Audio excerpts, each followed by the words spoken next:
کی جنت بنا لو، ان کی دعا لے لو۔ میرے نبی نے فرمایا کاش میری ماں زندہ ہوتی۔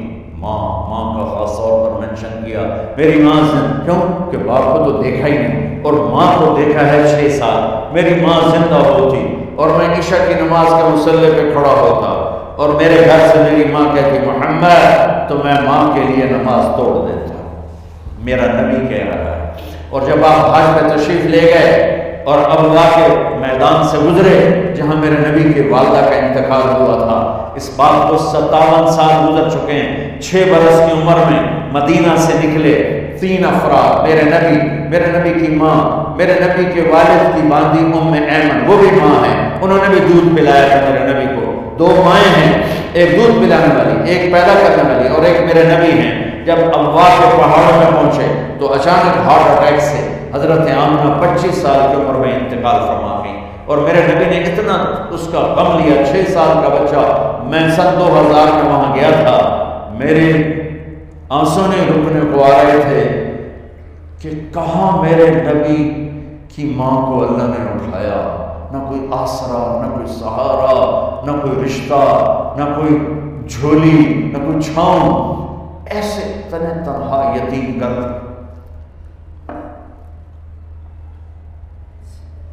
جب ان کو پتھروں میں دبا کے نیچے اترے، ام ایمن کو سے ہاتھ چھڑا کر بھاگے اور اوپر پہاڑی پر چڑھ گئے۔ جب ام ایمن پیچھے گئی تو ام ایمن نے کیا دیکھا کہ ابوا کے پہاڑ بھی رو رہے ہوں گے، آپ ماں کی قبر کو چمٹ کیسے اوپر لیٹے ہوئے تھے، قبر کو پکڑا ہوا تھا، اوپر لیٹے ہوئے تھے۔ جب ام ایمن قریب آئیں تو سنا آپ کہہ رہے تھے اماں جی آپ کو تو پتہ تھا آپ کے سوا میرا کوئی نہ تھا، آپ مجھے چھوڑ کے کہاں چلی گئی، کیوں چلی گئی؟ 6 سال کا بچہ پہلی موت دیکھ رہا ہے تو ان کو سمجھ میں نہیں آ رہا کہ میری ماں کے ساتھ ہوا کیا ہے۔ ام ایمن نے اٹھانا چاہا، آپ نے اٹھنے سے انکار کر دیا۔ اس صدمے کو سینے میں لیے ہوئے 57 سال کے بعد، 57 دن بندہ رو نہیں سکتا، رونا بھی چاہے تو رونا نہیں ہوتا، 57 سال کے بعد آپ اس وادی سے گزرے، آپ نے اونٹنی کو ماں کی قبر کی طرف موڑ دیا اور ان پلرز کو 3 گنا کرو تو وہ پہاڑ بنتا ہے، چھوٹی پہاڑی تھی۔ اونٹنی کو نیچے بٹھایا، اوپر پہاڑ پر گئے اور یہ مجھے دیکھو، یوں آپ نے گھٹنے کھڑے کیے ماں کی قبر کے سرانے اور یہ ہاتھ یہاں رکھے اور پھر سر دیا اپنے گھٹنوں میں یوں، پھر رونا شروع کیا۔ اتنا روئے، اپریل کا مہینہ تھا، دھوپ سب پہ پڑ رہی تھی، ہم تو ٹھنڈی دھوپ میں بیٹھے، شدید دھوپ میں بیٹھے تھے، اور اس کنڈیشن میں یہ بچوں کا سٹائل ہوتا ہے جب لمبا رونا تو وہ لوگ بیٹھتے ہیں سر اندر لے کر۔ اتنا روئے کہ آپ کی داڑھی ساری آنسوں سے بھر گئی، سینہ تر ہو گیا، احرام تر ہو گیا، اور کئی گھنٹے بیٹھ کے روتے رہے۔ 2 جہان کے سردار ہو کر تمنا کر رہے ہیں کاش اے ماں تو زندہ ہوتی، تو مجھے کہتی محمد میں تیرے لیے نماز توڑ دیتا۔ اور میرے نبی نے یہ بچیاں غور سے سنو، میرے نبی سے پوچھا گیا یا رسول اللہ قیامت کب آئے گی؟ آپ نے فرمایا یہ تو اللہ کو پتہ ہے۔ نے کہا یا رسول اللہ کوئی نشانی بتا دیں؟ تو آپ نے فرمایا جب بچیاں ماؤں کو ذلیل کریں گی تو کیا بتا دیں؟ جب بیٹیاں ماؤں کے ساتھ بدتمیزی کریں گی اور ماؤں کو ذلیل کریں گی تو کیا بتا جائے گی؟ ایک ماں بیٹی کو میں بھول نہیں سکتا، ماں کے موٹے موٹے آنسو گر رہے تھے اور بیٹی ماں سے کہہ رہی تھی بھاؤ کہ نہیں، ہماری اپنی کو پنجابی زبان بھاؤ کہ نہیں،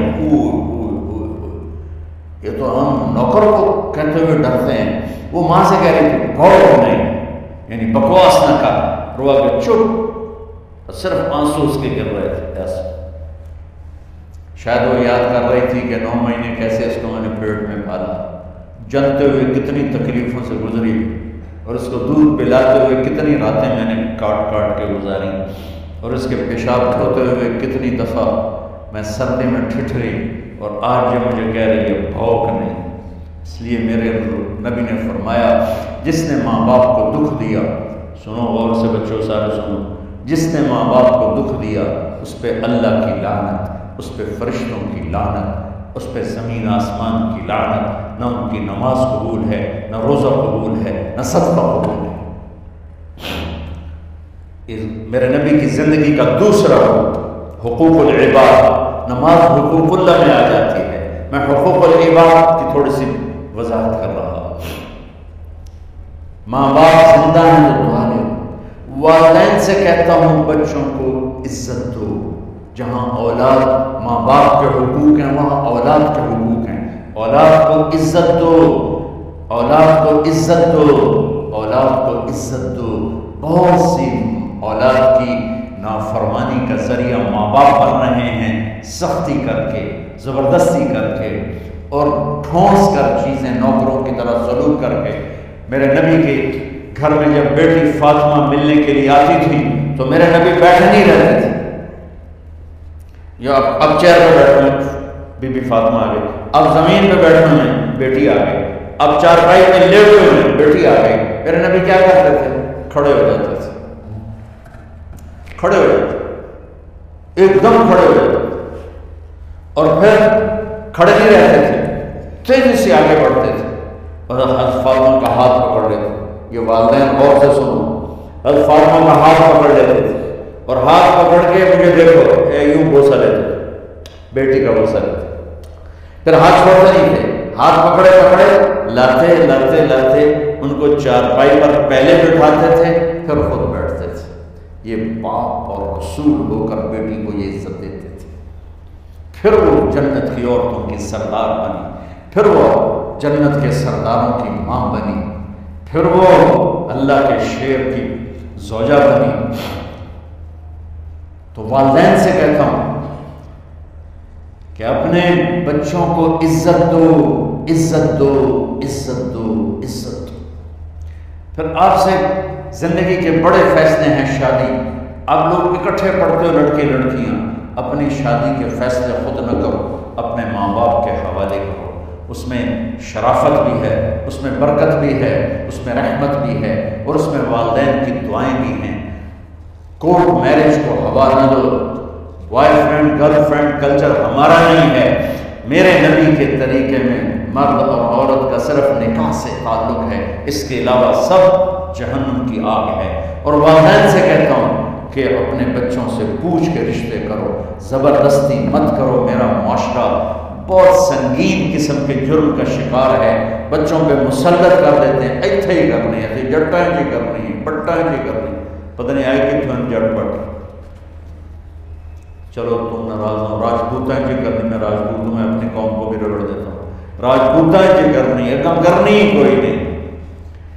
یہ ظلم و ستم اولاد پہ مت کرو، اپنی بچی سے پوچھو، اگر بیٹی ہاں کرے تو پھر قدم اٹھاؤ، اگر بیٹی کہہ دے میں نہیں کرنا چاہتی تو وہ نافرمان نہیں ہے۔ اللہ کے واسطے میری سنو، صرف تم نہیں سن رہے، اس کیمرے سے لاکھوں کروڑوں لوگ سن رہے ہیں۔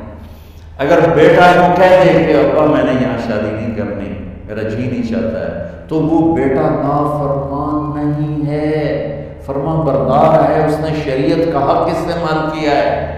اب ایسا ظلم مت کرو کہ نہیں اتنے ہی کرنی ہے، اتنے کرو نکل جائے۔ زندگی تم نے تو نہیں گزارنی، زندگی تو اچھے نہیں گزارنی، میں قربان جاؤں۔ ایک حدیث سنو پہلے، پھر اگلی بات سنا۔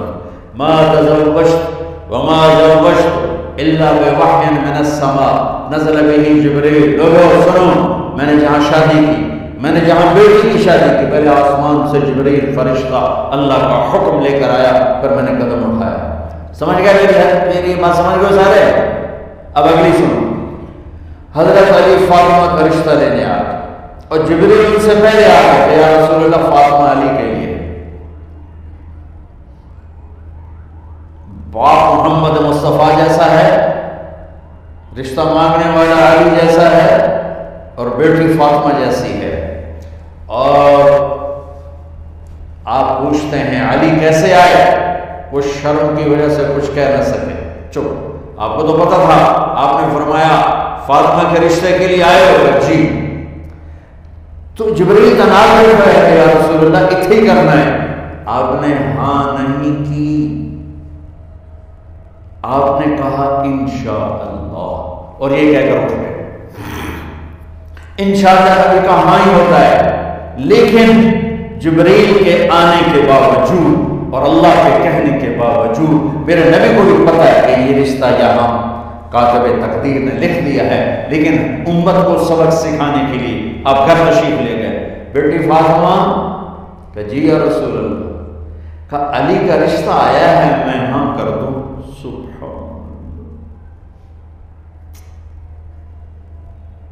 میں اپنے دیہاتی بچیوں پہ مجھے رونا آ گیا کہ جنہیں پتہ ہی نہیں ہوتا سانو کہ جانور ہے یا انسان۔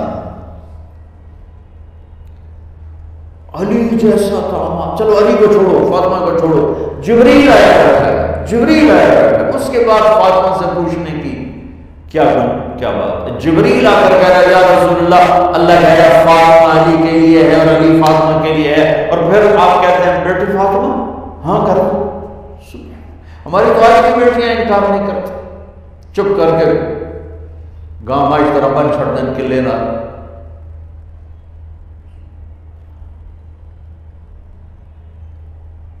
کوئی ان کے اندر کے جذبات کو سننے والا کوئی نہیں ہوتا، اپنی انانیت پر یہ فیصلے کرتے ہیں، اور میرا نبی کہہ رہا بیٹی ہاں کرو۔ سبحان اللہ، آپ کا کیا خیال ہے فاطمہ نے انکار کرنا تھا؟ یہ تو یہ بیٹیاں نہیں انکار کرتی تو فاطمہ نے کیوں کرنا تھا؟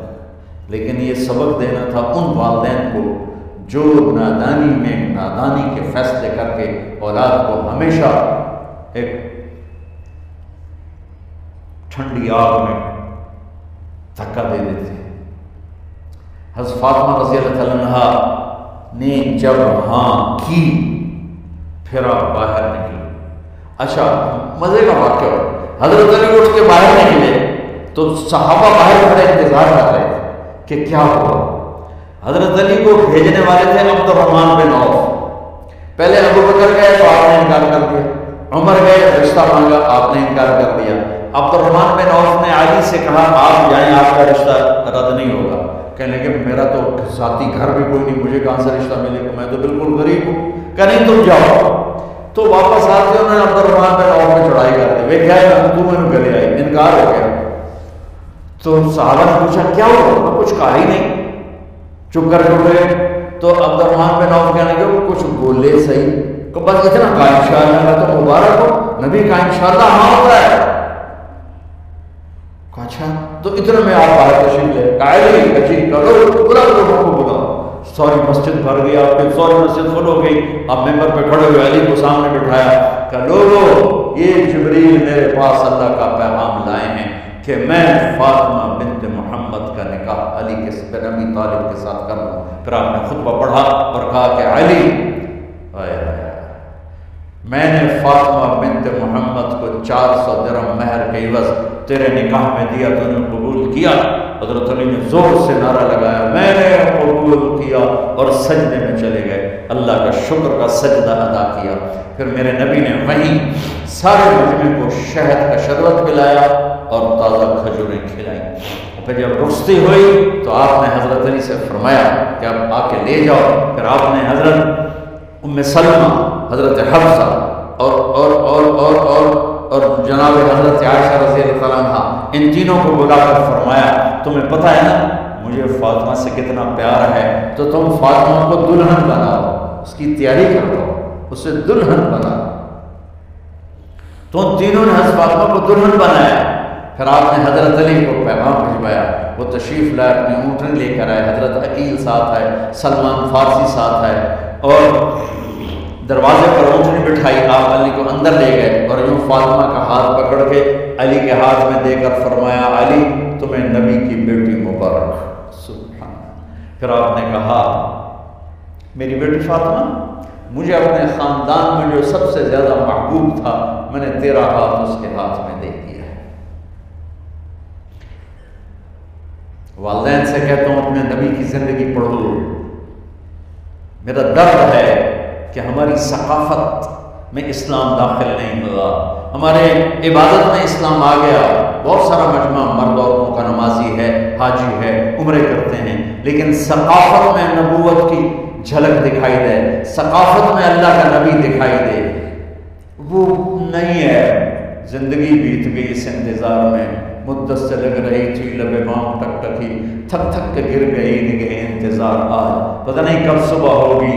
چلو کہتے تو جائیں مجھے ہے اگرچہ بت ہیں جماعت کی آستینوں میں، مجھے ہے حکم اذان لا الہ الا اللہ۔